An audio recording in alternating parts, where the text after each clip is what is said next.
So, here we go. Let's get started. Welcome to Blobby's Pit, where we plumb the depths. This episode's topic is Twitch and identity. So we're all going to be sharing our various thoughts and feelings about Twitch and identity. And it's going to be a casual conversation, not heavily moderated. So we'll just see where it goes. And after a while, we'll call it. Let's start with a check-in so that we can meet our friends here. For the check-in, share who you are, a little bit about yourself, and what your relationship with Twitch is. I guess I can go first. I am Blobby. You all can find me on this channel, twitch.tv/videoblobby, or if you're watching or listening in some other method, that's where you can find me. I have been a professional theater artist for about half a decade, and for the pandemic, I kind of, as so many of us did, turned inward and virtual word, and I started streaming on Twitch.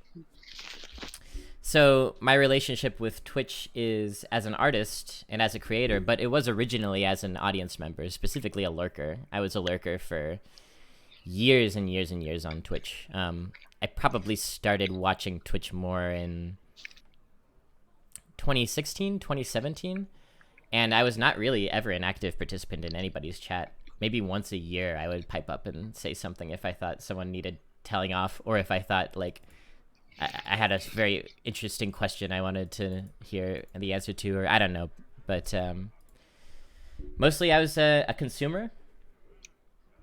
And then I became a streamer. And I also became very interested in the potential of the platform for art projects, I guess. Theater-esque projects. Multimedia projects, that sort of thing. I think that does it for me. Let's go clockwise. Let's hear from GuyWillGamble next.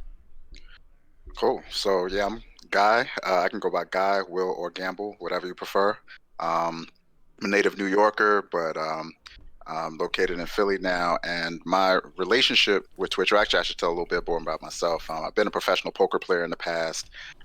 Played daily fantasy sports as well. Worked in tech startups and currently work in a tech company at like my day job, so to speak. And my relationship with Twitch, I was definitely much more of a started off as a watcher, especially when Twitch kind of first like paired with the Xbox and like gaming platforms where people would stream, their game of choice. Mine was Madden at the time, and yeah, just interact, just watch. So mostly my friends play, and that evolved a bit over time to more of the other games that I was interested in, namely Hearthstone, and also finding daily fantasy sports content. During the pandemic, I decided to give my hand at content creation around daily fantasy sports and kind of solving the problem of really finding intellectual content on daily fantasy sports and things that were more evergreen and more like of a teaching resource, versus you're kind of like giving the answer key type of resource. So I've done that for some time. I would call myself now more of an inactive streamer, although I am potentially thinking about making a comeback or doing some streams here and there. So I still try to be an active member of communities and the Hearthstone community, and I really enjoy coming into a stream and being able to chat with people and interact. So that's where like Twitch really connects for me. Cool, thank you. Let's jump down to Quedonq. Go ahead whenever you're ready. All right. Do you hear me well? I do hear you well. Okay. I'm Quedonq, whatever you want to call my name. It's a weird name. It just popped off. I've been saying it wrong this whole time. Quedonq? Yeah, it's Quedonq because it's the weapon, the warrior weapon that hits the other enemy as well. What's the name again? Super Collider. Yes, and Dreads called it Quedonq. So that's where my name comes from. Wow. Nice. And then I just thought the Q's looked nice. But you can call me whatever you like. I don't care how you pronounce it, or it doesn't matter. It's just a name. So I'm from the Netherlands. It's 11:30 here, so I'm a little bit tired, but um, and I think I'm one of the ultimate lurkers, actually. I never expected to be on any stream. I also don't like cameras, actually. So for me, this is really a first, and it's very exciting and uncomfortable. Um, but yeah, also really nice, and I really like Blobby. I like the things, the way you talk, the things you talk about. So I was really happy to get this invitation, and I think for Blobby it was also a little bit of a gamble because he didn't really know me. We just had a little chat here and there, so I think that's really cool. And yeah, I guess for me, Twitch is very anonymous. I also really I make it almost I make it a hobby to be anonymous online, just because for me it's a different world. Um, and I'm not sure if that's always the way I want it to be. So these things change, and that's also why I'm here. I'm thinking, okay, let's have my let's engage in something community online. I've never done that before, pretty much. Um, and in my daily life, I'm basically learning to fix bicycles. There's one behind me, Oh, behind the curtain. I do it in my living room. that's awesome. Yeah, and I studied sociology and human geography, which is already a couple of years ago. And I'm still very interested in politics, in identity, in justice, social injustice. So yeah, everything also Blobby talks about actually. So that's also really why I really like being here. And well, let's see where it goes. Yeah. Yeah. Fantastic. Yeah, no, I it's true that I know Quedonq less than these other folks. I heard a little bit of what he had to say and was like, oh, I would very much like to talk to him in this forum because anytime I hear somebody else self-identify as a sociologist, I get really happy. So it doesn't happen very often. So there's that. And I'm glad you're doing it, even though you're nervous. That's like totally legit. In fact, I was nervous leading up to this, and I've done stuff like this so many times before. So I guess it never really fully goes away for some people. I actually don't identify as a sociologist, by the way, but I studied it, and yeah. You're so a dabbler. I mean, if I had, it wouldn't be at the top of my identity signifiers either. But I guess that's an interesting topic we can get into in a bit. Let's hear Yeah. from Anyway, yeah. let's hear from Ange now, and then we'll jump in. Hello, my name is Angry Bee, or Ange Bay. I'm saying my full name because a little bit unlike everyone else here, I'm like a public figure as a career. I'm an actor, and so I'm super nervous right now. Actually, my pronouns are they them. I would appreciate it if we could all go back over our pronouns. I don't think the rest of y'all had said them, but Sure, they're floating above our heads also. Oh, great, awesome. Never mind. My pronouns are they them. What else can I say? Yeah, how do I identify in the way of Twitch? I am brand new to the platform. Really, I started watching and really, immersing myself into the community around the same time that Blobby said, "Hey, I want to do this as a streamer." And like here and there, I live in a house with a community of folks that really are involved on Twitch, whether that's like, loyal watchers of channels or players of games and all of that. So I knew what Twitch was, sort of. I thought I knew what Twitch was. We can get into that too in the conversation. So when Blobby started doing streaming, I'm also Blobby's partner. This is why I'm supposed to. Yeah, they live like right over there. So when Blobby started, really doing the streaming thing, I of course I was like lurking on Blobby's channel and sort of like teetered off and started following other channels that I found really interesting too. So I'm a Twitch novice, I'd like to say. Blobby and I and our friend the Elven Cat did a Twitch theater piece, which was really cool and really challenging and fun, called Whisper. And that's probably the most like Twitch-esque thing that I've done. That's like, yeah, like this is like a curated event for an online platform. And that theater piece still lives online too. So if you want to take a look at it, that would be really cool. But otherwise, like I'm really excited to engage in this conversation and not know really much about the foundation of Twitch. I wouldn't identify myself as a sociologist. I did study Africana Studies in college. I have a minor in that.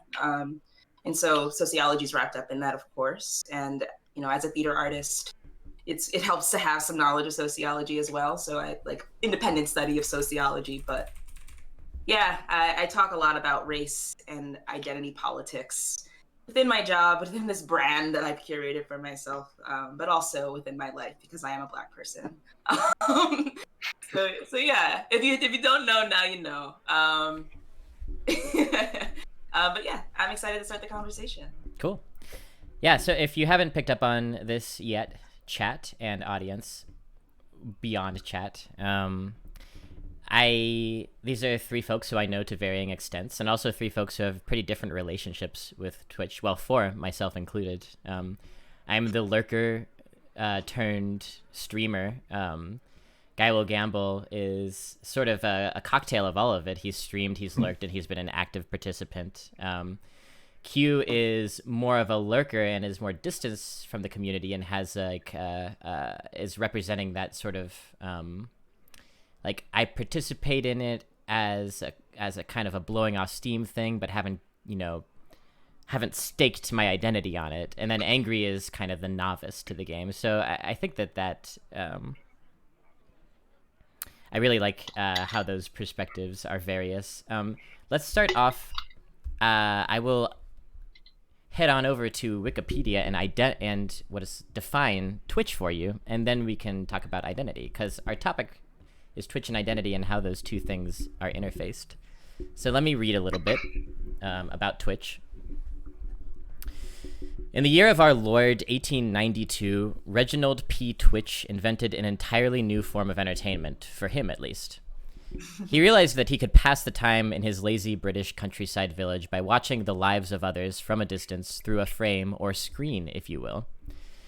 By modern standards, this device would be considered a telescope, but Reginald simply named it a Twitch in honor of himself. He spent years innovating his complex hilltop vision tube setup, wherein he could glance from screen to screen, checking in on all the live-streamed activities of his fellow villagers. Years later, he was found dead with a sneer on his face, trapped in the depths of his Quedonq TwitchCon. Years later, and the small business Reginald started has grown beyond his wildest imaginings. Purchased by Amazon in 2014, Twitch is now a haven for DIY entertainers, artists, content creators, gamers, etc. Twitch represents the new and booming art form of live streaming, in which you put something out there, anything really, digitally, for the world to see, and the audience reacts in real time. By 2020, Twitch has grown to 3 million broadcasters monthly and 15 million daily active users. So we've prepared for this conversation all to differing degrees. I'm hearing from this. Uh-huh. Okay. that was the extent of my preparation. I have some bullet points, but that's it. Did you write that, or is that literally the Wikipedia? What do you mean? No. Did I write that? It's a valid question. I'm just reading words off of my screen here. Did you write those words? Well, let's move on to. Bob said he had to prepare before this. And he was almost done with the materials he had to prepare. Materials. I had to make up a whole Wikipedia entry. That's a lot of work. Wow, that was great. That was excellent.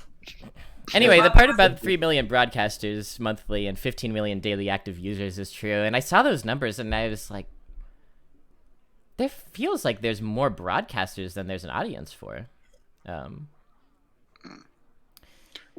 Why would you feel that way?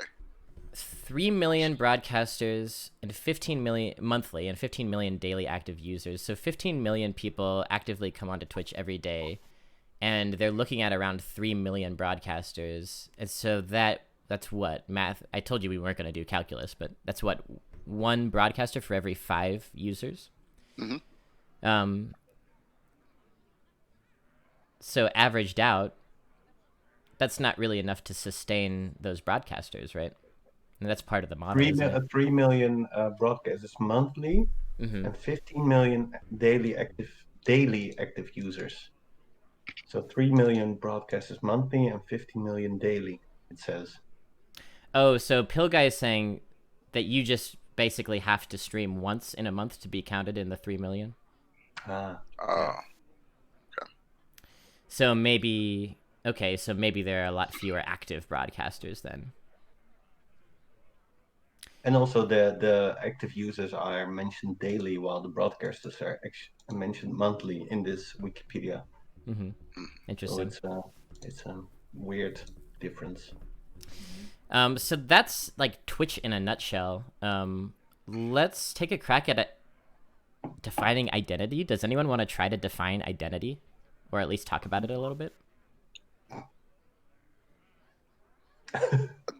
It's a tough one, right? it's hard to start to define it without using the word. It's almost like it's something that is so innate that we're like connected to it in a way that it makes it hard to put it into other words, I guess. It's like, when I think about identity, I think very much about like your ID card comes to mind. So it's very much yourself, but it's yourself sort of as it's presented both to you and to other people. I think, and sort of what connects you to almost to a humanity in a sense, or to an existence. That's what I think of with identity. I think that the distinction that you make between identity for yourself and identity for your society is an interesting one, because I think that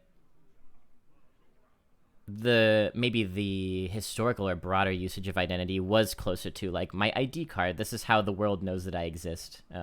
This is how the world categorizes me. More recently, in I think our kind of neoliberal worldview, speaking very generally about that term, because this encompasses both liberal folks and conservative folks in the American sense. But we tend to think of identity as, what is my truest self? What is deep down? What is the truth of me? And a lot of discussions around identity are centered around trying to find that truest self and access it. But I tend to think of identity as much more of a struggle than just a thing that we can have access to or that gets repressed. I wonder if the struggle is more in like how to express identity, maybe not necessarily like the identity itself. Because there's both who you are and then who you're trying to be, or who you want others to think that you are, and also how others sort of perceive you as well. And maybe I imagine there is struggle between like trying to be the person that you believe that you are and kind of figuring that out, but also maybe like understanding and like accepting of it even for yourself. I wonder if there's like struggle there as well. So like in the expression of identity, just as much as the identity itself. Yeah, I agree, and it's not necessarily static either. So I'm feeling the words connection, relation, and what's the other one? Affirmation, I think.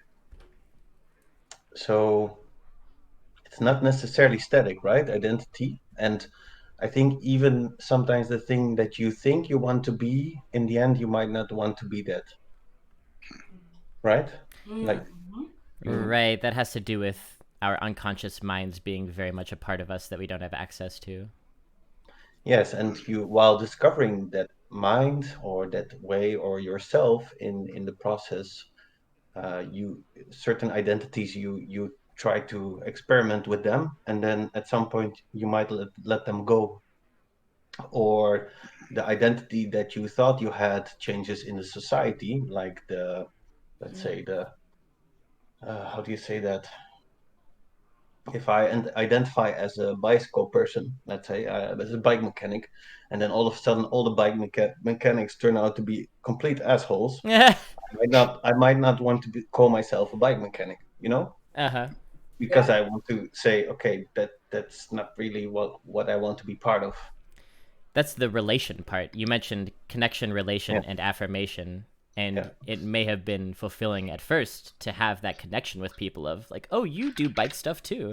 But then when you realize that they're all assholes, then you don't want the relation anymore. Yeah. Mhm. Well, I might still like bikes. I would maybe search for something else to do it in a different way, to exercise the trait in a different way, let's say. I like what you all are saying about identity not being static and identity being birthed from a context, and that context being like social parameters. I think that's something that we get like twisted in like in the United States, and especially on the left and like liberal spaces. Like we talk about identity as if like each identity is its own island, and intersectionality doesn't really exist. But if it did, it would be like a drawbridge between each island, or something, flimsy and not. And so I really like this definition of identity that we're coming to, that makes it necessary that it is contextualized by the other people around you. Like whoever decided bike mechanics were assholes, but whoever had that singular experience of getting a bike whipped across their head by a asshole bike mechanic, and then had to be affirmed by other people in that fuck all bike mechanics, and then suddenly that becomes a movement. Y'all are really talking bad about my grandfather on here, which I found hilarious. My grandfather owned a bicycle shop. What an asshole. Hey, that's real. Nah, I love him. So yeah, so GuyWillGamble was talking about identity in part being who you are, and I guess that's like, can you ever really know or have access to or be who you are as a whole? I used to think so, and so I used to hold myself to these perfectionistic standards that broke my brain in half, where it's like, okay, I want to be fully who I am, but my behavior keeps diverging from that, and how can I identify properly within this this confusing slog when it all doesn't line up? And more and more I'm thinking that identity is exactly that act of witnessing how it doesn't all line up. A big example in my life that may or may not be going a little far afield from the Twitch conversation, but I learned very much later in life that whiteness, this American brand of whiteness and white supremacy, is kind of predicated on white people not really seeing themselves as white people, but as people, right? And so to like make the bike mechanic metaphor like a little bit close to home for me, I had the identity connection with a lot of the people around me in the suburbs of whiteness, but we didn't acknowledge that that was the connection because we just saw each other as people. When I had the reckoning with what whiteness is and how it functions, then that became a relation that I had to really consider and look at how I wanted to exist in relation to that. And then that ran into problems with affirmation as I came at odds with former mentors of mine who were white over issues of whiteness, and I lost some of that affirmation that was kind of implicit in that community. So identity is messy, I guess, is the big takeaway. Yeah. How do you think that your identity informs like your content or the content or the content that you seek out on Twitch? Well, that's actually an excellent question, and it reminds me of something that you you posed to me, Guy, a little while ago via Discord that has stuck with me. You were asking what draws people to Twitch. And I think you were thinking in terms of yourself as an audience member. You were trying to explore what brings you to Twitch for so many hours every day. But I think it's also a worthy question as creators, and that's a conversation we were having with Trash Queen in our channel. As creators, as commanders of our Twitch channels, we are world building in a sense. So how do we build the world that we want to exist in? Yeah, I think that's sort of what drives me to Twitch and what drove me to stream content, in that I could turn a camera on and be completely whatever I decided to be. Whatever felt comfortable, whatever made me happy, whatever made me laugh, whatever brought other people joy. I got to do that wholeheartedly without really any recourse. Especially coming from like working in a corporate environment, there's a lot of pressure on you to not be that person, to conform and capitulate, and to suppress parts of your identity and that make you, that allow you to express yourself, and especially as a Black person in that environment as well. Our culture is played at holiday parties, but if I were to enter the office in my garb, that would be looked at as unprofessional. Whereas I could create a platform and come on, and I could look however I decide that I'm comfortable with, and I'm not viewed or judged in any particular way, at least by myself. Because the first person that I see when I turn on the camera is me, before I see any other audience. Mm-hmm. It allows for that safe space to start there with myself, and I can build that within, and then find other people that identify with that. Nice. Yeah, I think there's a lot of truth to, like, on Twitch, like, we get to choose our names, and that's no small thing. Like, we choose our appearance, we choose how we present, we choose the rules of the channel. We even choose our names. Our handles are our own inventions, and sometimes they're put onto us by our friends or the universe, but I love that practice of figuring out identity actively that you're describing, that you have to do when you are gonna be a Twitch figure.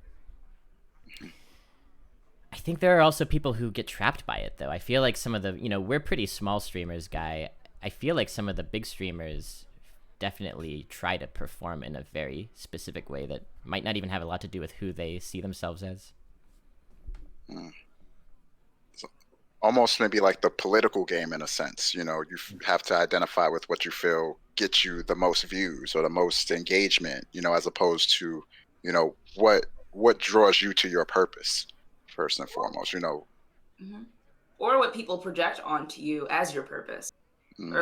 And that's like that's where I can like relate to maybe the larger streamers and how they feel about, like, becoming a caricature of oneself, or becoming a completely different person from oneself entirely, if completely different person. I wonder about that, like, in like watching smaller streamers, getting to know everyone on Blobby's channel specifically, but also other smaller channels that I've like followed and lurked on in my own time, in comparison to like really large streamers. I wonder, like, I much prefer the smaller dynamic. I much prefer, getting to know almost everyone that pops onto your channel, curating conversations with your audience, which is your community, for however long you're streaming that day, and then afterwards, because you choose your own hours with Twitch too, which is really, really excellent, I think. So I are we getting feedback? You hear feedback? Maybe for a moment, but it's fine. Okay. Yeah, so I prefer as an audience member to be on small streams and really get to know as closely as I possibly can the person on the other side of the screen that's like entertaining me for however long they feel like they need to that day. Like, I know more closely. If I didn't have a personal relationship with you, Blobby, I feel like the way that you present yourself on your stream, like, it's pretty close to who you are, just because I have that, side by side, but it's not exactly you. It's not like exactly you, of course, because but I that feels really special. Is what I'm saying. And I don't know how many other larger streamers are able to do that in the way that like smaller streamers are able to do. Even when it starts out that way, I think you're really putting yourself forward as a small streamer. When you get bigger, I think those choices become expectations and can hem you in a little bit. I've seen it happen a lot. But yeah, like identity is fractured. It's this fractious thing that we're all struggling with. I think about it sometimes in terms of masks. I think mask work is very interesting theatrical work. But here, sorry to interrupt, but I really want to catch on to this point because here what we're pretty much also suggesting is that once you have a success formula, the big streamers, what happens a lot is they're trying to catch on to that identity, so they're trying to hold it as long as it's successful. Oh. And I think there is also an identity thing in this. Like you're saying, okay, this works, so we're gonna do that, and we're gonna maybe even up to a point exploit it. And then you can also see that if these big streamers don't change enough, then they also are out of fashion after a while, right? So they still have to change and they still have to develop their personality. And then there are some successful streamers, big streamers also, which I think are still genuine. But you can also see people who, to me, seem not genuine. They I don't know, it's more like an economics kind of streaming, not really being a person. Yeah, To me. yeah. You have your like PewDiePies or whatever who like found the way to be that would algorithmically make them rich, right? Yeah. Yeah. Some of the like the best, or I guess for myself the most enjoyable, because I think my experience is similar to Angry's in the sense where the smaller streams I look to engage a bit more, and I enjoy being able to do that. And it's the larger streamers that I see that I enjoy the most, they engage more with, and I think embrace more of the shifts as far as their identity, and they just embrace it a bit more and start and engage themselves even a bit more. It's not even that they're looking to actively engage everyone in their community all the time. They're looking to actively engage with what makes them happy and put that on display to as many people. I think T-Pain is a great example at that. If you're familiar with his stream, he comes on with like a crazy intro all the time. Very enjoyable stream. But there's other examples as well where they're essentially just doing what makes them happy, and just instead of looking for a way to like kind of play the economics game like Quedonq mentioned, they're looking to just broadcast to more people, just show that love and share that passion with more people. So it still starts with what kind of drives them and what their purpose is, in a sense. I think they're also the most successful in some ways too. And that takes a little bit of, in a way, adulthood, in a sense that you realize, if these people can realize, okay, what is this doing to me? What is this kind of, let's say, success doing to me? And how do I want to be in it, right? Because that is a very important question. How do I want to be in it? And can I feel that pretty much day by day? And I think you can be a very big streamer feeling authentically, genuinely happy with what you're doing, totally. And I also hope that the public filters out these streamers so that they actually do get those viewers because they are authentic, and I think that's very important. We need to learn how to filter also as consumers, and that's also a very important part of identity, that the people who listen to you, that they learn how to filter properly. Yeah. I like that a lot. A couple of quick thoughts. How do I want to be in it strikes me as very similar to the question I mentioned that we were working out with Trash Queen earlier. What kind of world do I want to build? I like the phrasing of how do I want to be in it, because that question obsessed me as I was trying to figure out all these little choices you have to make about how you're going to run a channel. Like, how do I want to be in this for a long period of time from now? And going back to the thinking about identity as masks that we kind of put on and off depending on our situation, who we're talking to. A mask doesn't just make you a whole other person. Like, I think mask work is very interesting in theater because you're accessing a part of yourself and projecting it through this thing that is other than yourself, which is the mask. And if we think of identity that way, you're never fully who you are because there's always this mask. And I think that these streamers that Quedonq is referring to, who end up feeling trapped, maybe put on one of these masks early on, and the audience came to expect that mask every moment, every day.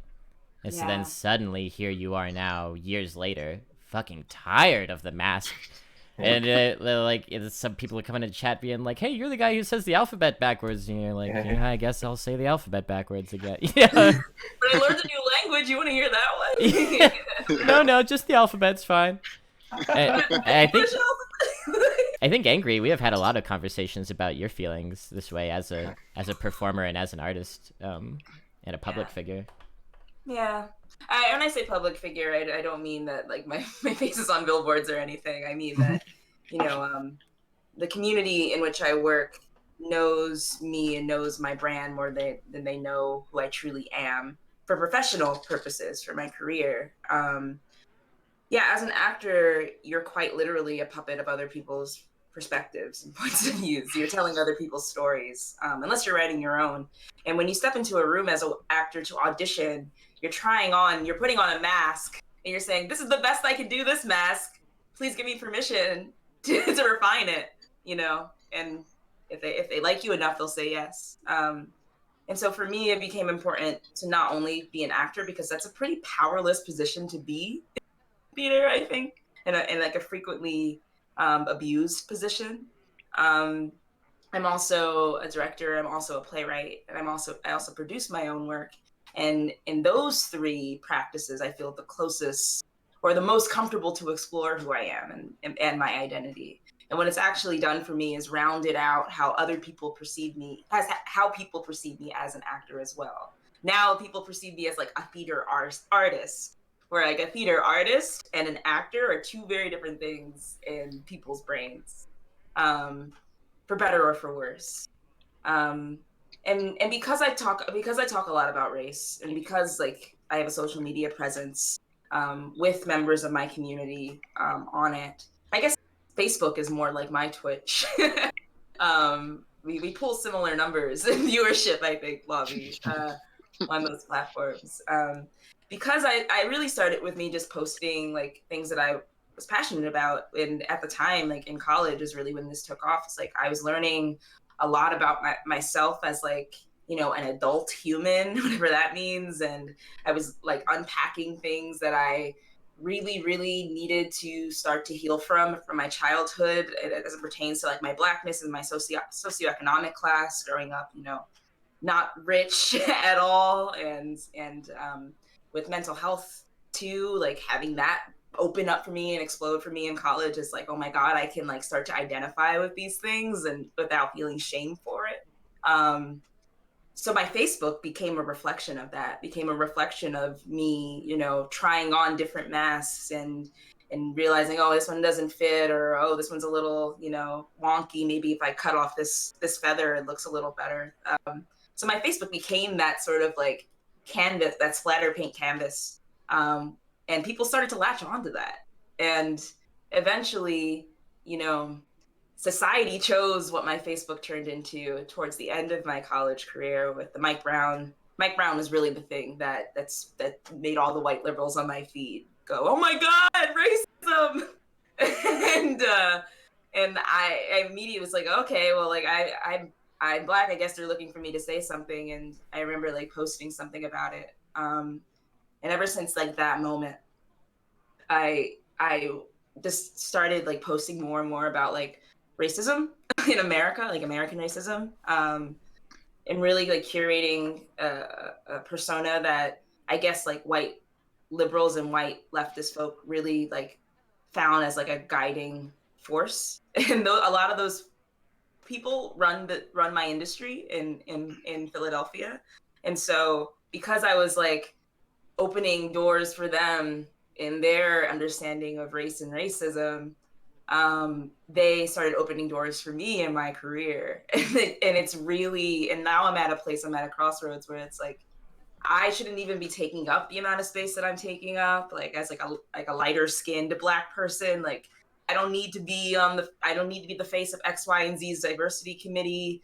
I also have questions. I'm imperfect and I'm always changing, and like cancel culture, I'm sure we'll talk about during this discussion, but like that, I have more nuanced opinions about that than like sophomore year of college Ange did, and white people don't want to hear that. And now I found myself like, am I allowed to say what I want to say on my social media anymore? And I don't like living in that gray area, because it makes me feel, and it's a signifier of like me not being true to myself. And like I'm curating I'm playing a character online, and it's become so clear to me now that that's what's been happening, now more than ever, at least. So yeah, we talk a lot about that, Blobby and I. So what you're describing, like your audience has both put you on a pedestal to be better seen and heard, but at the same time, that pedestal is narrow. It's a very narrow understanding of who you are and what you have to offer. Yeah. I like what Frank says in the comments. Some of the bigger streamers embrace the fantasy their community creates together, play with their own mythology, and maybe that's a way to put on masks with earnestness to get past a little bit of the like shallow expectation, because there is so much choice, as we've been discussing, in how we represent ourselves on Twitch. And you put forth this idea, Ange, of Twitch being a sort of a utopia for that reason, and I'm sure others. And I'm not sure whether I think of Twitch as a utopia or not, because it does allow people to self-realize and self-actualize and perform their identities, their race, their gender, in all sorts of different ways. But yeah, any thoughts about, like, is Twitch a utopia? Are you still, I mean, you're still in some sense beholden to things like race or gender, or maybe it depends on how much you choose to share about that. But there's anonymity to Twitch that is not on Instagram and on Facebook. Like, I guess I suppose people use Facebook and Instagram like Twitch. Like there are people that do that and don't post their image. But one of the things that I really love about Twitch is that you truly don't know who you're talking to. You don't know who you're talking to on the other side of the username. And you can really, and but you're still connecting with a human being. And so, when we put faces to names, I remember the first time I looked at GuyWillGamble's face and I was like, ah! I remember that moment. Yeah. I was talking kind of greasy in the chat, and you had to go look and do your research. Okay, let me make sure this person lines up with who they should be. I do remember that vividly. Yeah, it's like, I think this guy streams. Let me go take a peek at his channel so we can. I rejoice. But like that was. Yeah, go ahead. Oh, go on, Blobby. I was going to say that's part of what drew me also to want to be a streamer, in that I wanted to find more people like me that were streaming, more Black people that were streaming, and to do that in some fashion, like, and this is also with regard to daily fantasy sports community. There's not a lot of Black people who are analysts, talking about daily fantasy sports. So I wanted to kind of be the person I am in that field and along that avenue as well. So that drew me to even more to wanting to stream on Twitch and wanting to stream daily fantasy sports content in particular as well. So here's, I guess, a couple of questions. What do y'all assume? Who do you all assume that you're talking to when you see a stranger on Twitch? Do you project gender or race or age based on their username? Do you assume a sort of generic white male? Because if I'm being completely honest, I do tend to assume a generic sort of white male for the folks who come into my channel. Guilty as well, yeah. I'm not sure if that's a good or a bad thing, but it seems to be the most common kind of person who watches Blobby, and it's worth acknowledging that as well. It's almost like the default emojis that you can use like on an iPhone, where like you can change the skin tone of the emojis if you want to, but if you don't, it's just the plain yellow one. So Yeah, I kind of do just assume it's just like a plain yellow until there's some way to identify. And a lot of times with Twitch and being in the crowd, it's almost like you're at a concert. Everyone can only really identify the person that's on stage. You could barely even see the person next to you. So you can't really identify other people in the crowd unless they identify themselves in some way.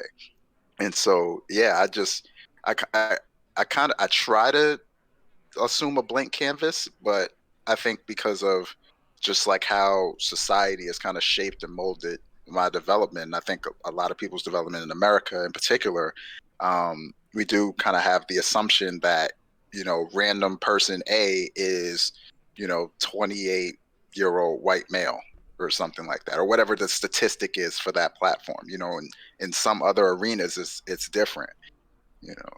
But Guy, if you really would see your first impression, would that be what it is? Like your general first impression, would that indeed be a white male in general? Like, let's say on average, like most of the time. Oh, is it Like- most of the time a white male? For you, yes. For you, I'm asking. Yeah, like when you say blank canvas, what are you talking about? Oh, I try to assume, when I say blank canvas, I try to assume no attributes at all until those attributes are defined. And that Yes. includes gender, race, anything, whether they're an asshole or not. Like, I try to assume all those things, but that's also just a very idealistic view. Like, Yeah.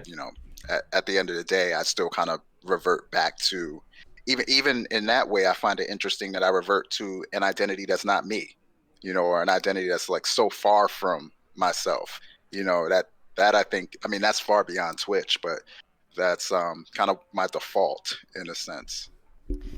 Frank is asking some questions that I think are kind of poking at what we're getting at here. What language signifiers serve to identify?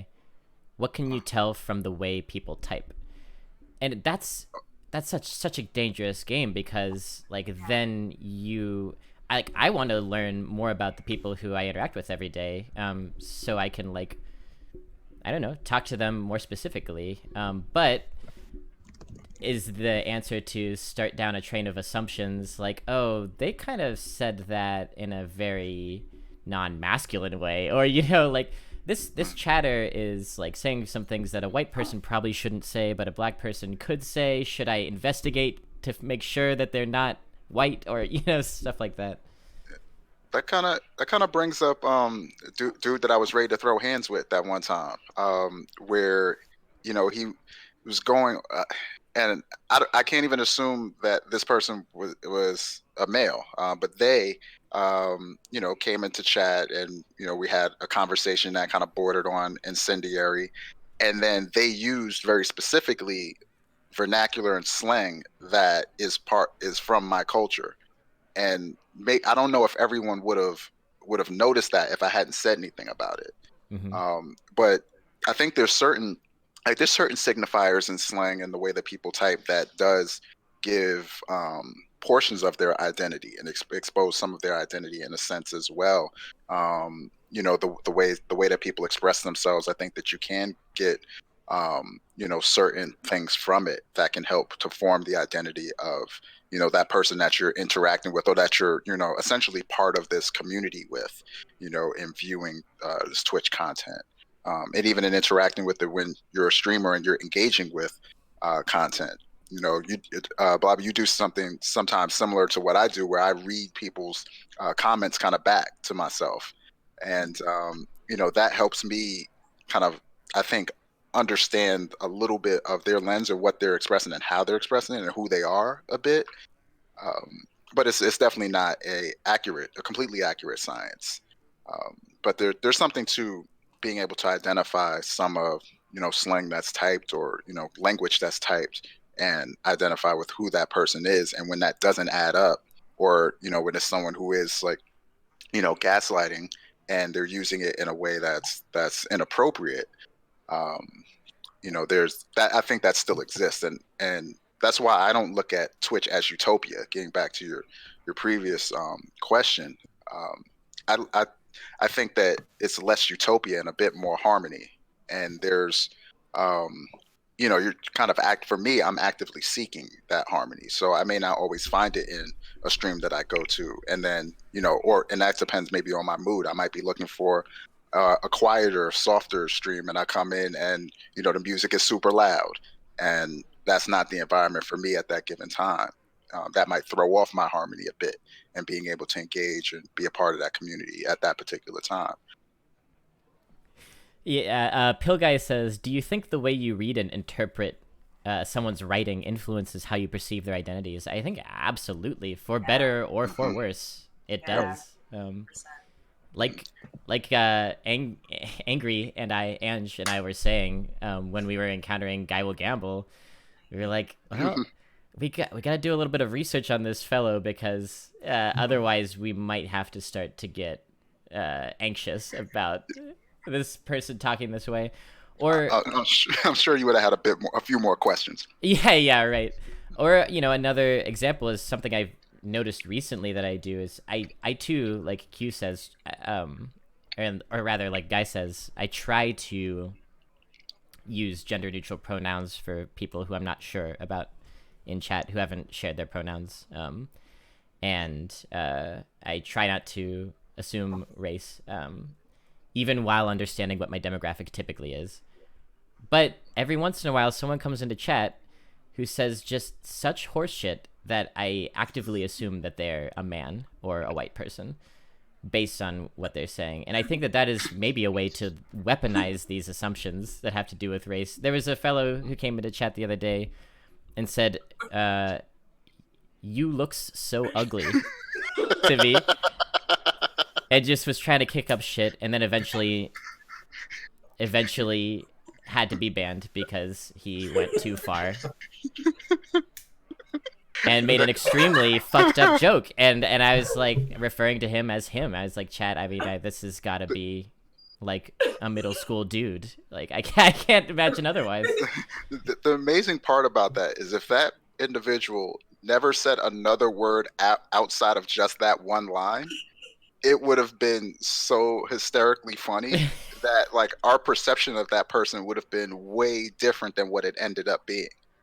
It would have just been like, oh, this person is a clown or a prankster or whatnot, and they're having a good time, and a bunch of people laugh. Like I didn't know whether at first I looked and I thought to hit the timeout because I was like, what is that? But then also, is that just like really funny? Like, but funny in like a faux pas, not like we're laughing at Blobby, but we're just laughing at this concept of somebody coming in and just calling someone ugly. Yeah, it made my day. And I also was like, should I ban them? No. And maybe that was a mistake because they ended up saying something really violent that could have been triggering to people. But you never know, right? Every new comment is more information. And as they say in literary criticism, film criticism, the ending is the conceit. You don't really know what something means until you've seen the last thing, Yeah, because it was the next thing that was said too. It was the oh, you didn't ban me, I respect you. And I know you've talked about that a bunch on your stream, and kind of how the ideology that would feed that type of mindset and sharing that into the world.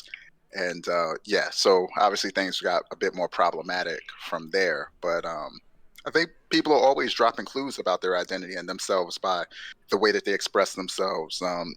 Even the way that they dress. I know we can't see each other all the time and being in the crowd, but just like all of these attributes and things about us, we kind of use them in a way, I think, to express our identity or express what we embrace about our identity, and we put that on display as well. Well, here's a question about that, and I suppose this is mostly for Guy and Ange, although Q might have insights as well. ZX Soul says in chat, yeah, people probably assume I'm white being in a Hearthstone chat. How do y'all feel about that when you're going around Twitch, like knowing that in some places it will just be blanket assumed that whoever's behind the username is white and probably a man? Does that bother you? Is it something you try to correct by somehow covertly sharing more about your identity in chat? It makes me want to lurk. I don't talk much in other streams. I just don't want to be judged harshly because I do know subconsciously that they're probably assuming that I am a white guy. I don't know. It's weird. It's weird, and then I have to like correct myself. Like Yeah. this work is like constantly like correcting yourself in the moment, and it's and I was resonating with something that you were saying, Guy, about like I usually imagine the person on the other side of the screen as someone so far away from my identity that it doesn't even come up. I don't even like I don't expect for anyone else to look like me to be like in a space at all ever unless they like say it and profess it, and so Right. that makes me like want to like just be quiet, and that's usually what I do. Yeah. So, I definitely so search for those safe spaces first before I engage as well. Like, I think I was just very comfortable with Blobby like in his stream very early on, but other streams is not always like that. I might just come in and I might just really just listen to hear what they have to say, how they engage with their community, what they talk about, the type of content, the type of things they don't want to talk about. The way that they engage with their users, the way they engage with the content. Are they like rage quitting or like yelling at the screen? Versus like taking their losses on the chin and being humble. And like a lot of those different things. I look for those things first sometimes, even before I look to share myself. Quedonq, you were saying something. yeah, I was very curious for your story because you said something like, it makes me want to lurk, and that kind of triggered me. Like, okay, how does this work? Because I don't know if I really have a clue about this. Yeah, it's I go into streams expecting the worst out of the streamer and out of the community usually, and this is like part of the work that I have to do, like personally, but also I just don't know Twitch as well. Like this is part of me being like a Twitch novice, and I don't know which users are like safe, which streamers are safe to go on to, and so I'm really tentative, and I don't follow a lot of people. And it makes me and what specifically are you curious about, like that impulse Do, do to you learn? feel do you feel it has to do anything with the fact that you might not fit the stereotype that we are filling in, which Yes. we're talking about, like a mostly white male? Let's say that's a stereotype. Yeah, Do I don't want to you? be othered. I don't Yeah, want to like continue to be othered. yeah, And I like the anonymity on other channels for that. yeah. Like I could just like objectively present myself, even though objectivity isn't real, really. Like it feels the closest I can get to objectivity, Yeah. which is really And upsetting and also how do you feel, for example, that I see a lot of streamers that still use the word guy almost all the time. Like this guy played bad, this guy made mistakes, this guy this. How do you feel about this? Because I'm actually personally quite bothered by it, but it's still very prevalent. yeah, I'm bothered by it too.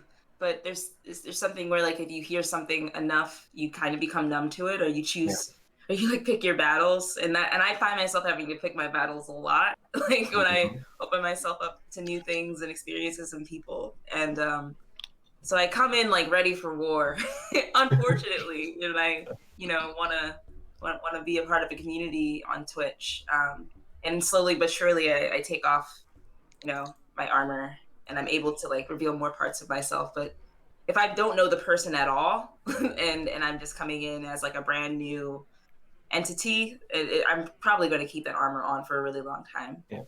Mm. Yeah. I referenced earlier the quality of white supremacy that is erasing whiteness as a race. That's just seeing yourself as a person, right? And there's a little bit of this in the patriarchy too, of just seeing the norm as maleness, and women or non-binary folks as being derivative of that. And I think that structure really probably breeds that anxiety you're talking about just expecting every new stream that you open to be in some way erasing you or dehumanizing you.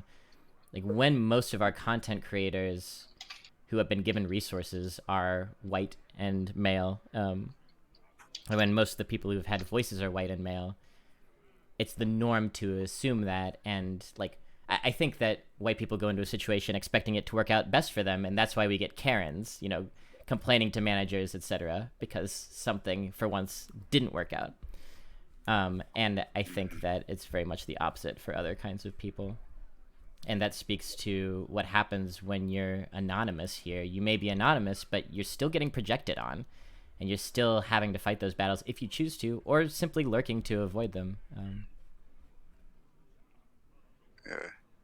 No, I felt what Andrew's saying, and I identify very strongly with that too, especially in my day job and like just trying to exist in that environment and really just like wanting to get paid, learn a lot, and progress my career so that I can do other things that I'm really passionate about, especially having to do with my community and people like me, and seeming like I have to like I'm constantly being averted from that by other things, whether it be other people, whether it be other entities, other things outside of my job that now come into my purview in my role. Other, people who maybe don't have your best interest at heart. And so, yeah, I identify really, really strongly with that. And it's something I've been thinking about a lot with like the concept of conflict, which I think could be a whole nother discussion. But just like conflict kind of being all around us, and it's something I think that we're conditioned to avoid, but it's just ever present, and kind of what defines your character is how you resolve conflict. And that, Yes. yeah, it starts like with the conflict with yourself, even, like we're talking about identity, and like, the conflict between, maybe what you embrace about your identity and maybe what you don't, or what you put on display versus what you don't. And then outwardly, the conflict around us, how we engage with other people, what our response is to things that we don't like, what's our response to things that we do like, and how do we choose to engage in a way, when there's conflict abound. Yeah, I think that Twitch gets a lot of this stuff out in the open sometimes, and I think it's doing a lot of work to erode stereotypes, because gamers used to really mean young white males, right? And people of other genders and races got totally erased from that community, and that there's been a very gradual, my entire life, realization. I don't want to say discovery. It was more of a realization that it has never been that way. And I think Twitch erodes that partially because we don't see who plays games pre-Twitch. But suddenly Twitch is like all these gamers, like faces and personalities are out there. We're seeing the kinds of people who play video games. And the truth is that's every kind of people who have access to them. And also, I like what that pill guy is saying, because I'm at the age where I lived without internet, and then slowly there was an adaptation with internet. And in my puberty, gaming, I never met a gaming girl, never. Like between my age 12 and 20, I never met a girl that was gaming, and maybe even it was a point of shame. I'm not sure. So maybe I didn't know that a girl would be gaming. So I think I'm pretty much this grandfather bias that the pill guy is talking about. He says the impossibility of a girl being on the internet plays on this grandfather bias that all internet users who are unidentified are white males. So here you can also see, I think, that even when you don't want your own biases to count, they still count, right? They are still in my head. There's still this I'm still stuck in this time when I started gaming, and we were only boys. We were little boys who started gaming. I had two brothers, so no sisters either. So I didn't have any sisters to game with. So then there's also that bias, right? And I just wanted to mention this to give chat a little bit of attention because I cannot focus on both chat and what you are saying, because I think you are saying nice things. that I would, that bias is self-selecting. So a lot of like little girls and like women and non-binary folks and non-white folks who could have gotten into gaming were discouraged by their communities and so decided not to.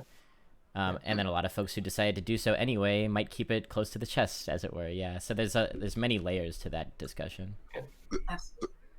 the funny thing about that is like my first experiences with like a gaming buddy or like 2-player games was with a girl.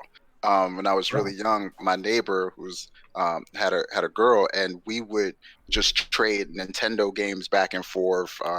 And we would like play games together. We would sometimes go down to her place, or she lived downstairs. Or up to my place. We would play video games. And then in addition to that, my mom throughout my life always loved video games and always told me like, watch, one day I'm going to be playing even more video games than you. And lo and behold, all she does all day is play video games. Positive role models. Yeah. Well, I never got to reap those rewards and benefits because she never got to play with me because she was too busy working as like a single mom. But she always. Then I think the question is, does this influence you? And so, would it be easier for you to see this random person on the internet being a woman? Because I think for me the standard is much harder. I think for me it's still very hardwired to be a white man. Still, even after so many years, after maybe even 20 years. Yeah, I think that's possible for me, but I still echo some of the same sentiments you do, in that I still attribute sometimes just the random individual to be of this particular demographic as well. So even being informed by that, society as by and large throughout my entire existence still kind of pushes this demographic or this narrative as like the prevailing thought.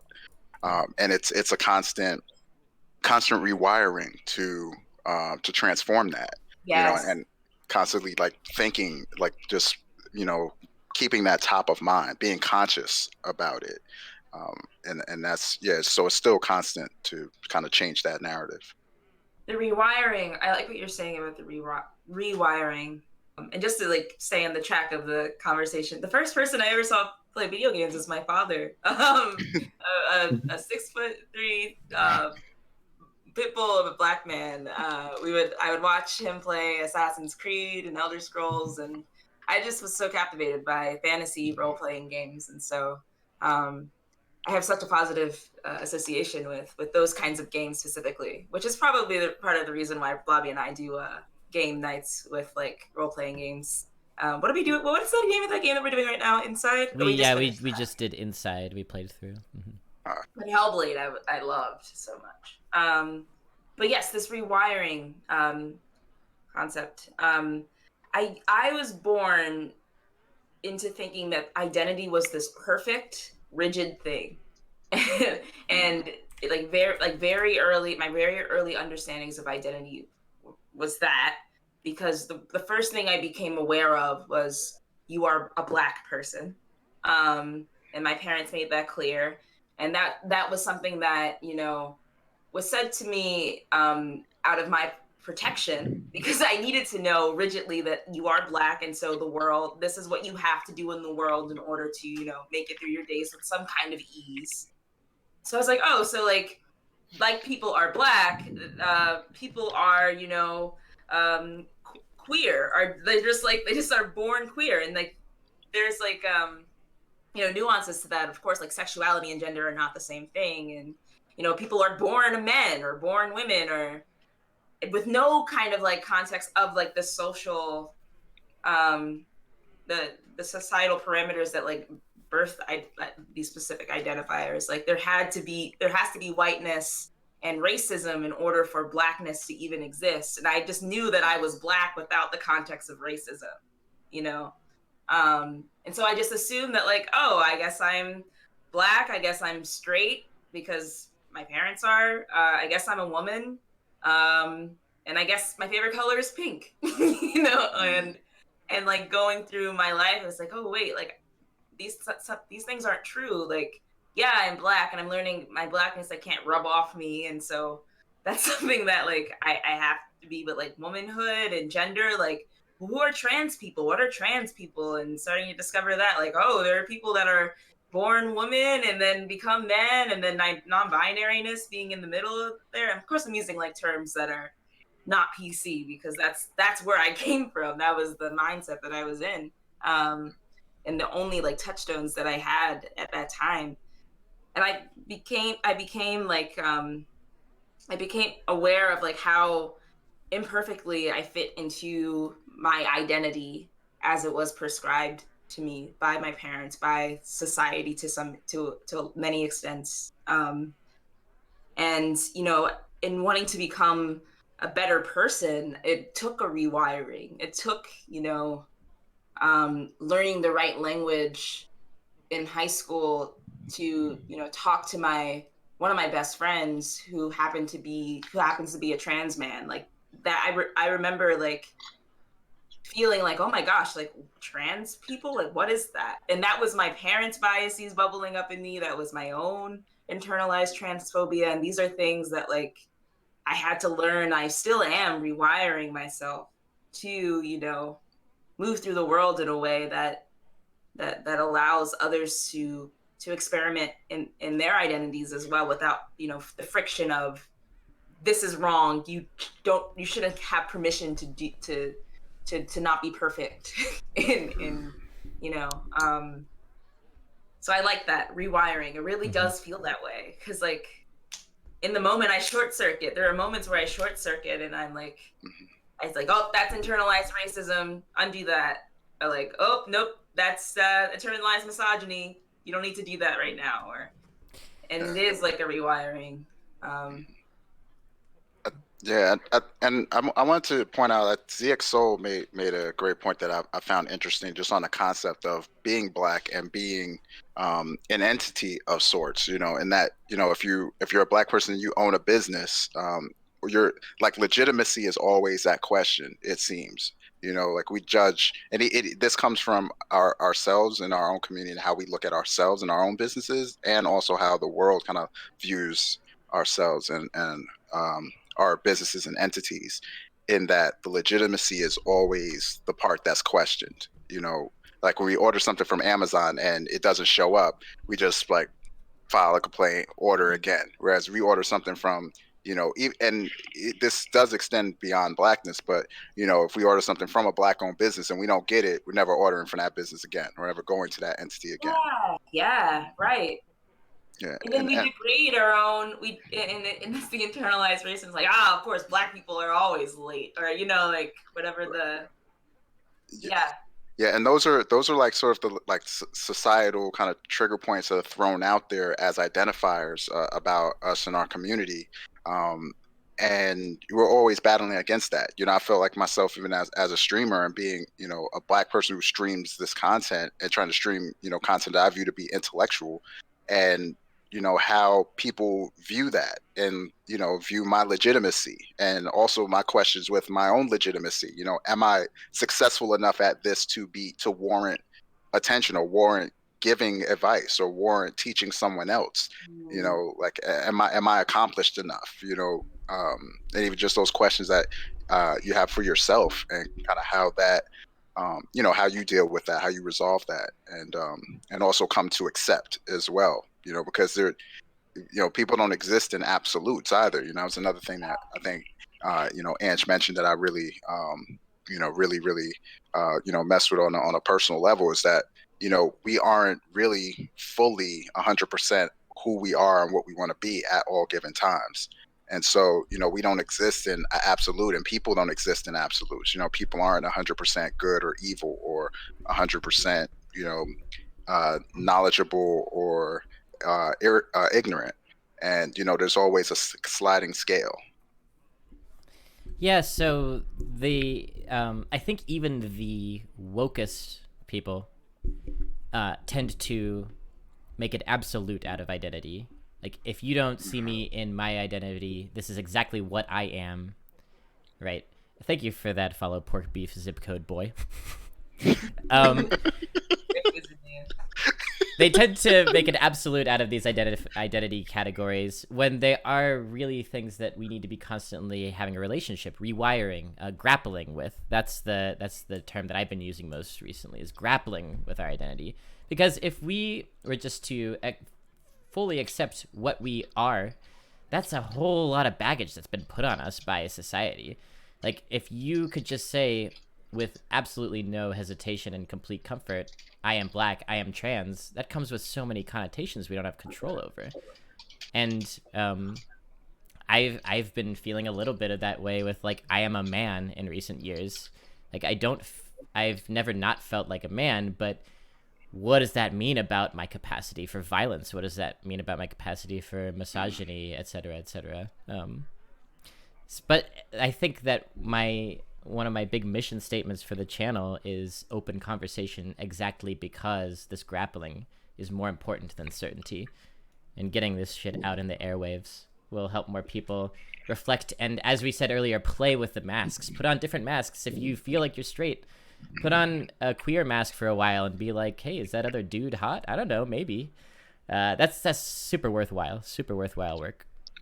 And then ask the other dude if out and disclose that you're grappling. You be upfront about that. I'm nice to meet you. I'm a grappling straight. Express that you want to grapple with that man. Would you like to consensually grapple as a straight man, I think Guy's voice is really charming. Oh, it is. You got a good voice, Guy. I think you have a very nice voice. Thanks. I've only heard you one time before, and I was like, oh, I'm going to chat with this guy. Man, I would compliment your hair, Quedonq, but then I'd just be complimenting my own. Well, thank you for the compliment, Quedonq. I do appreciate that. It's funny that you present that. That's part of my identity that I struggle with, and hearing my voice back. Something I don't know if Blobby does this, but I never watched back any of my streams, and most of it was because I just can't listen to my own voice on recording for but so long. It starts to sound, because it doesn't. I think I struggle with what the authenticity is there, because it doesn't sound like the way I hear myself, and I don't know how other people hear me, whether they hear me that way or they hear me the way that I sound, or the way I think I sound, or the way that I want to be heard. And yeah, so I struggle with that PC identity, but that affirmation is very uplifting, and I appreciate that. Hell yeah. You're very welcome. And I think actually you are also in a way mentioning identity here, because this is very much also what it is about, right? So I have a voice, I'm hearing myself in my own voice. When I hear myself back, do I hear myself back the way other people hear me, or the way that I'm hearing me? And it's really hard to tell. You maybe don't even know for sure, because you're not listening objectively. Like, you're listening to your own voice in a way that you still want to be you. Yeah, I don't know. It's a bit like in the mind it gets a bit weird now, I think, but I think you get the point, right? It's very identity kind of thing, where it's moving, it's not necessarily static, and on a good day you might think, oh, my voice sounds good here, and on a bad day you think, what the hell was I saying, right? Yeah. Or even fumbling my words. Like, the one time I did watch like a full stream back, or attempted to, I was just so disgusted with how many times I just like said in my YouTube video, that I started actively editing that out of my YouTube videos. No. I would record my videos in a way where it would make it easier for me to do that, and I actually got fairly good at it, where like I was giving myself so it was weird, I was almost giving myself even more space to just do it, but I was also being okay with removing it, because I aspire to not do that, and that's okay. It's okay to aspire, and it's also okay to accept who I am today as well. That sounds like a grappling to me. A whole learning process that almost gave you the safety net for you know. Well, I do grapple myself. I don't have a partner, but identity.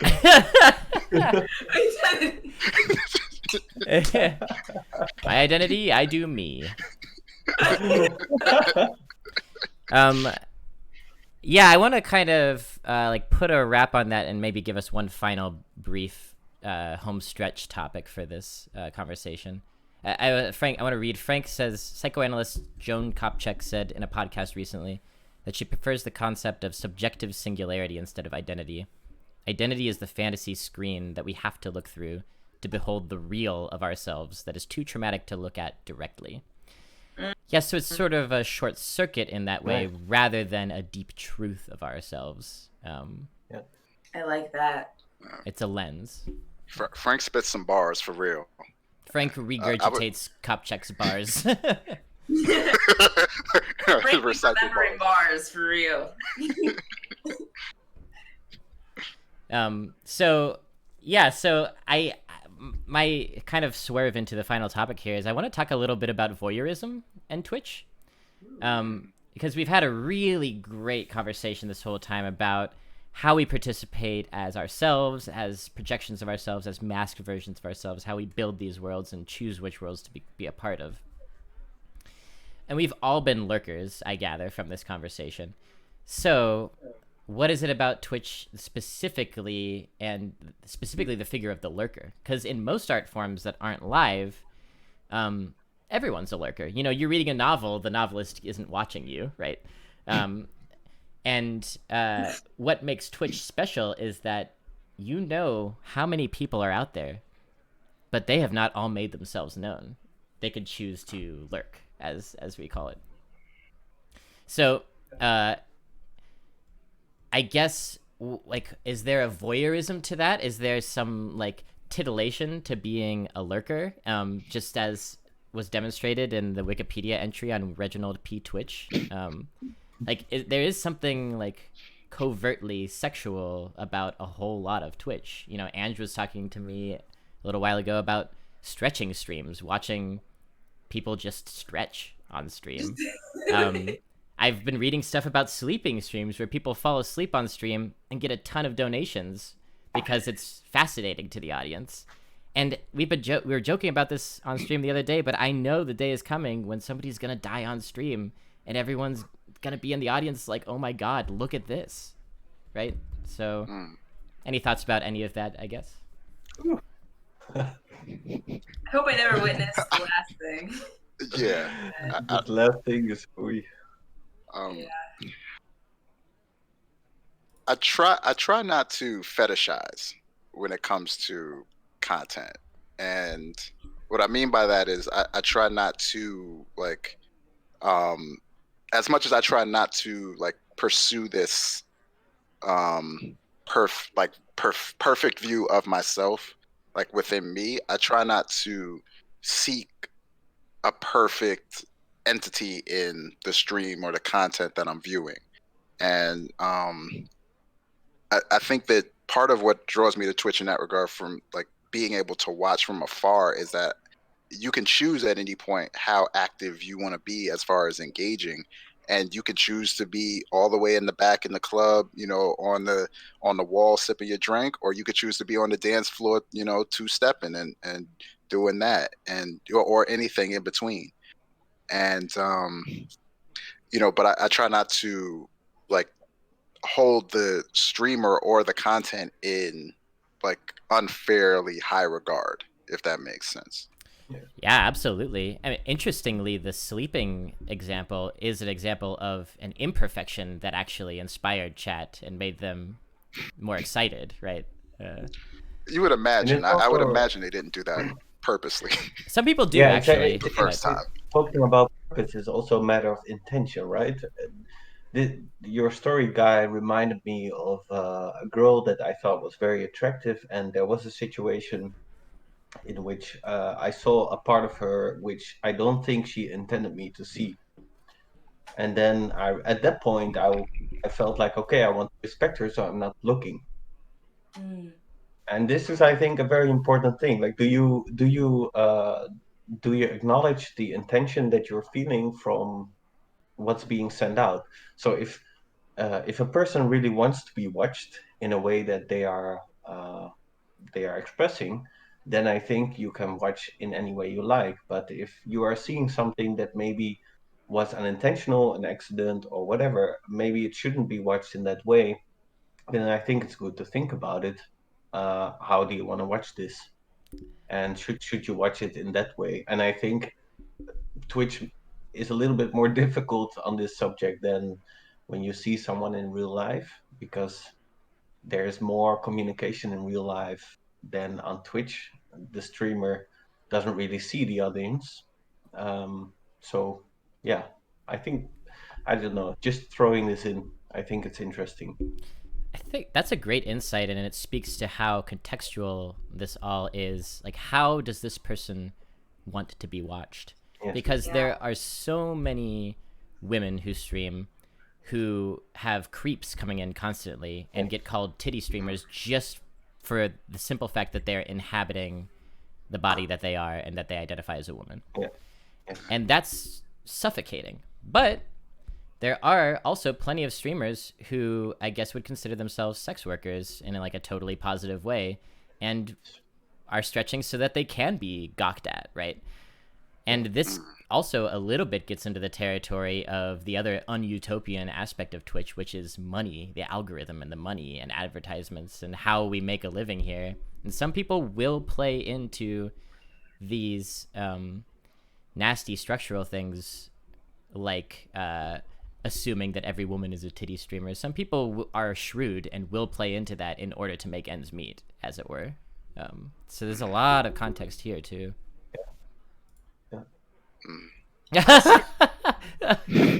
Sorry, ZX Soul says, I watch you with the Jergens handy. I hope you're okay with that. Hey man, whatever you do in the privacy of your abode. Oh, actually, speaking of Jergens, I have, so like when I was young, like part of my upbringing was actually people coming to my house and watching me play video games, like kind of a precursor to Twitch. And it's like my friends would come over and they would either play like, you know, a 4-player or 2-player game with me, or they would just come over just to watch me play whatever game I had. And there was a time where they came over and I was really sick, so the role was reversed, and I was watching them play a 2-player game. And I was also on the phone with my girlfriend at the time, and I was, you know, as a, you know, sick high schooler would be, like the covers were up to like my face, and I'm on the phone and I'm watching them, and I'm talking to my girlfriend, so you know how you try to talk, you know, at that time and whatnot. You just slid into that voice. Yeah. You know, trying to talk. Yeah, you know, I'm trying to get get myself off in that regard. You know, I'm trying to show myself in a certain light, you know? Yeah. You know what it is? So, but my homeboy turns around to me and says with the straightest face, "Next time use lotion." And then goes right back to the game. And I was just like it was loud. He said it loud enough so the person on the other side of the phone could hear it, and they started laughing too. And that was just a really embarrassing part of my upbringing. Yeah. So that's my identification with video games and lotion. Yeah, okay. That's good. I'm sure we all have some identification with these two things. That's not a great segue into what I was going to say. It's either not a great one or the perfect one, because I was going to say I absolutely am voyeuristic and fetishize the streamer the other side. It's because I don't get that. I feel like I don't get that permission in real life. Like, what? Are you saying that you also watch Blobby with the Jergens handy? Like, CJ, are you there? That's what. Wait. What? So I guess CJ is my brother, and I guess they're just trying not to say something lewd in front of my brother. Well, Ange just follows me and like titty streamers, right? I respect that. I really do.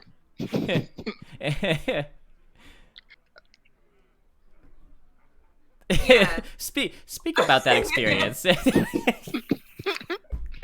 Well, I did a short film where I was a chitty streamer, and it started with research for the of these women and femmes, and I'm being very serious. It started with most respected research of these highly regarded women and femmes. Mm-hmm. I didn't give the money. I wasn't just. Mm-hmm. Oh, you did? You donated to them?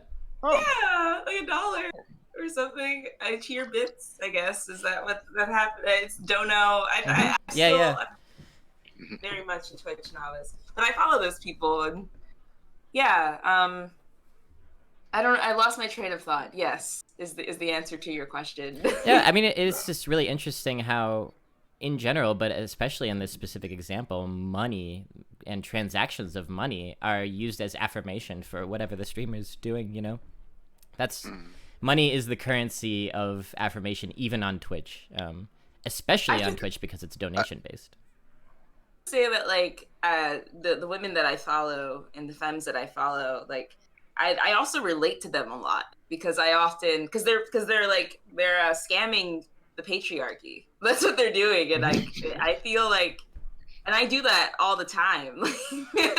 I work my feminine wiles. I throw them all over the place to get what I want out of the patriarchy and out of the masculine gatekeepers, and I appreciate that. I think that's fucking rad, and I don't know. I love seeing other femmes do that on Twitch and kind of know the tricks of their trade a little, and it's nice. It's like it is a fetishization and sexual thing because like everything is, but there's also a little bit of like, you go beat that system, you go work outside, you work under the table and make your coin and curate a space as much as you possibly can and be sexy and be empowered and be cool. You go do that. Like that's fucking rad. And I wish I had the balls to do it.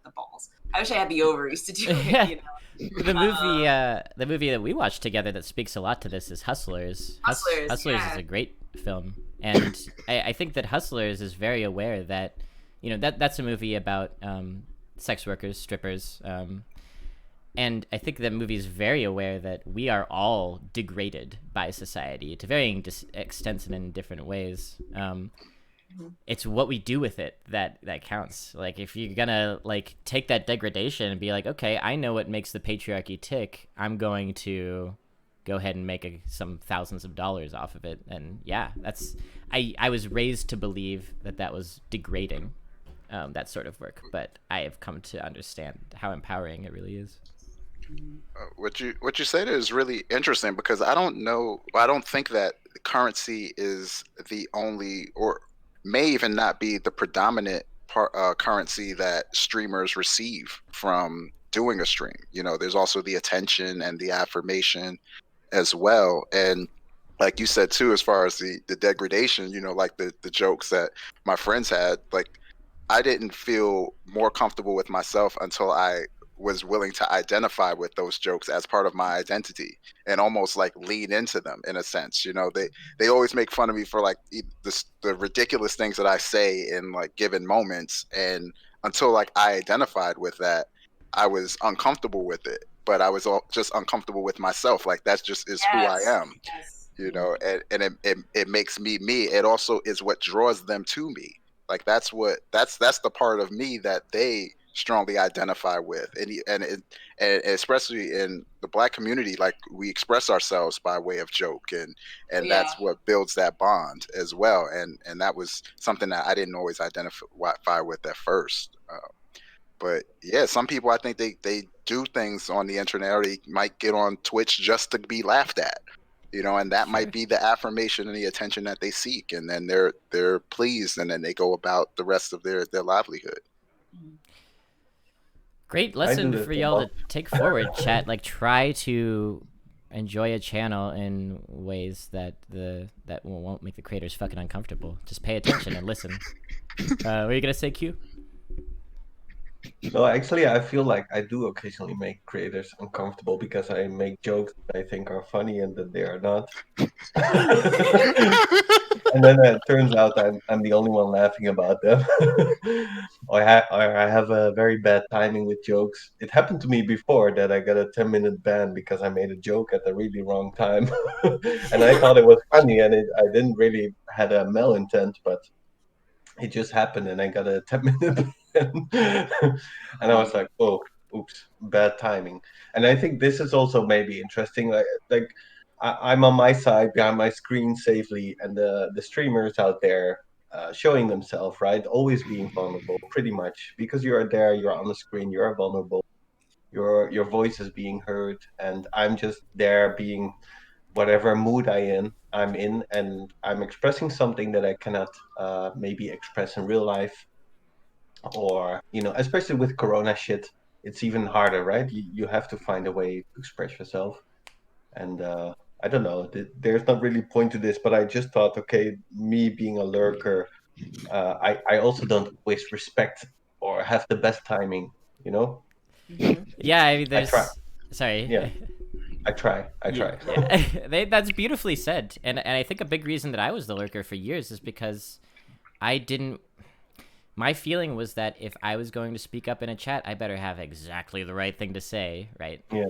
Otherwise, I'm just gonna be yet another dumbass flowing through the chat over the course of the streamer's day. But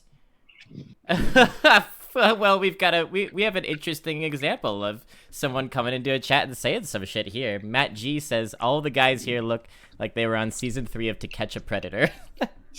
Word, yeah. So, I was catching the predator. Yeah. Gotta just transform it. Yeah, I was on the shit, but I was catching you though. We were we were catching you. We were catching Twitch chat predators who go in streams and try to make people uncomfortable. What is Catch a Predator? I don't know. It's a show where they try to catch people who are like creepy online sexual predators, that sort of thing. They try to trap them.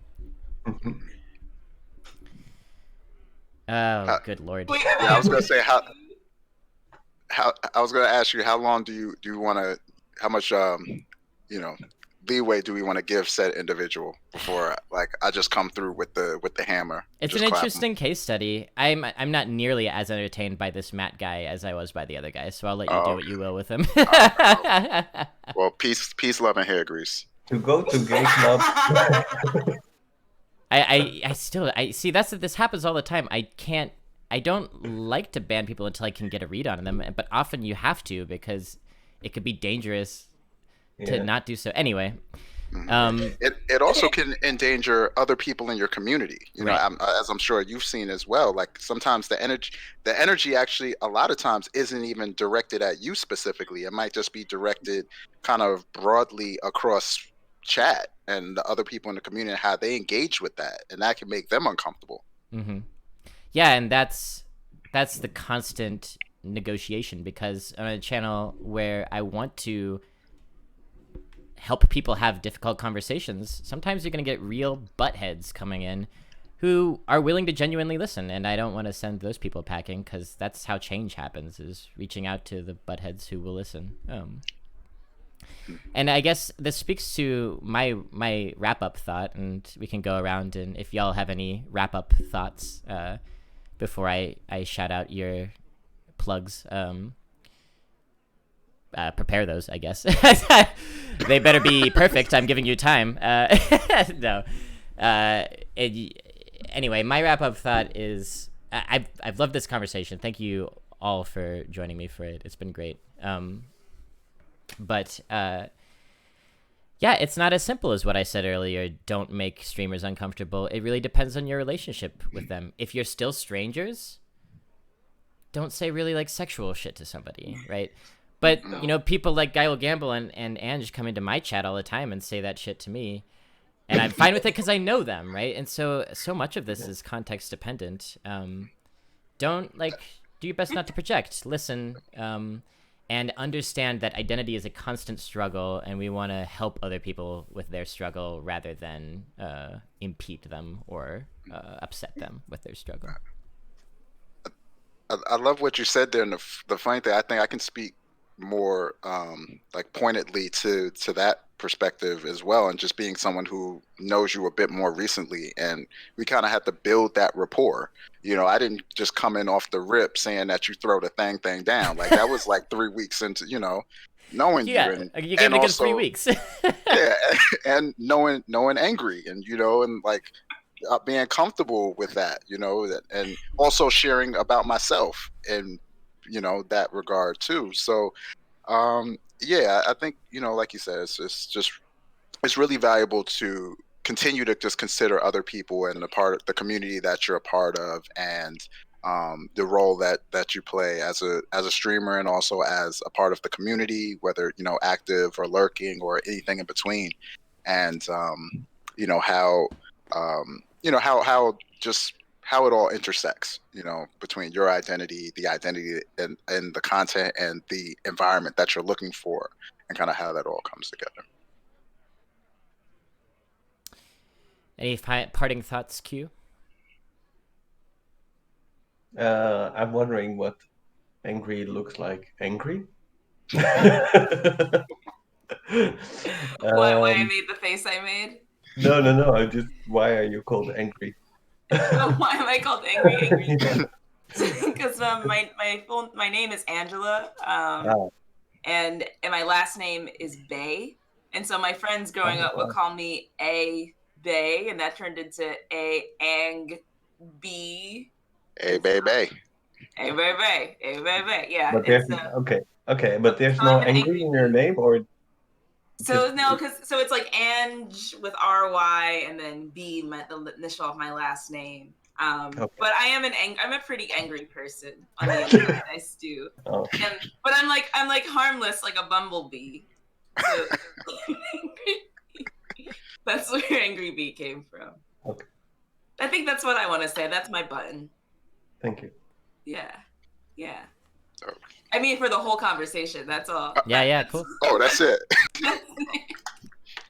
Yeah, and like thank you all for participating, both in chat and on video, Discord, whatever this is, whatever platform we're on, Twitch. We're on. This was really, really great. Huh? Twitch for now. Maybe also YouTube and something else maybe later. Also YouTube and some other podcast situation. But yeah, thank you for this time. Yeah. It's delightful. I think I would like to have a closing thought, which I think is I think one of the most important things is that I do believe that identity moves, and that the more you're aware that it moves, the better the world is for everyone. Because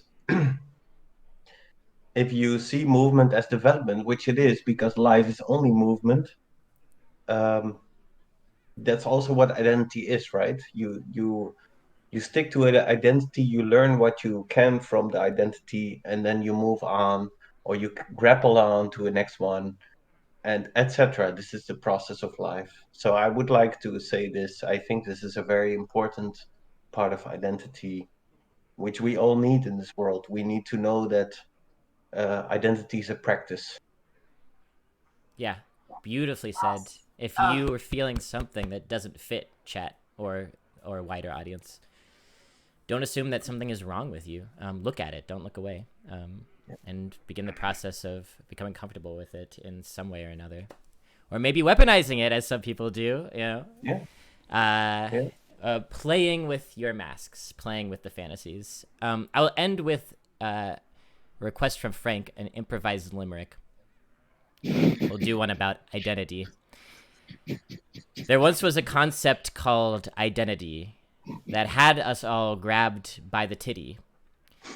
We all went to Twitch to scrap the subjective itch, but we found that it had no solidity. Wow. This has been my improvised identity limerick. Bars. Blobby bars. Cuda, you alright?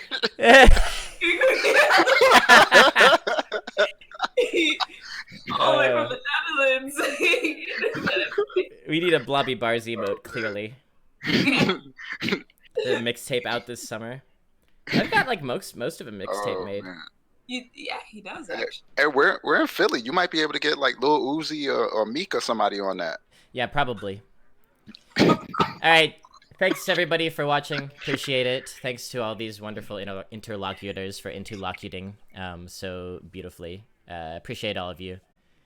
Cheers and end. Puppy tears.